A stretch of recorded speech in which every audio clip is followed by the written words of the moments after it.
interests, a lot of time they ended up giving tickets to people who they thought represented the community. For example, I can think of this example and cited in my book also, that for the longest time in the 80s, 90s, and right up till 2004, Shahi Imam during every election gave out a fatwa saying, I support Congress, or I support the Janata Party, or I support this one, that.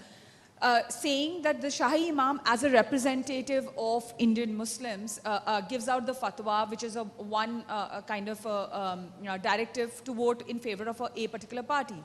Now, there were a couple of things which were problematic. Fatwa A is not a directive, it is an opinion which is expressed. It can be taken or it cannot be taken. The second aspect was we were assuming that Shahi Imam represented the interests and the voices of an entire section of Muslims. So that concentrated the power in the hands of the elites, and real representation did not happen.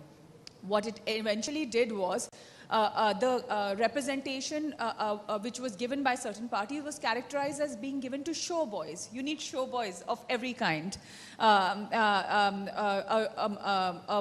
show boy of a Hindu, a show boy of a Muslim, a show boy of a Sikh, and other things. So it didn't really, the democratic process became confined to these few elites. It did not percolate to the lowest levels, and that is largely responsible for this tag of appeasement coming up again and again, because we are not really looking at the grassroots. We are looking at who we think represent certain communities and certain interests. So that leads to concentration of power in the hands of a few. So that was the problem.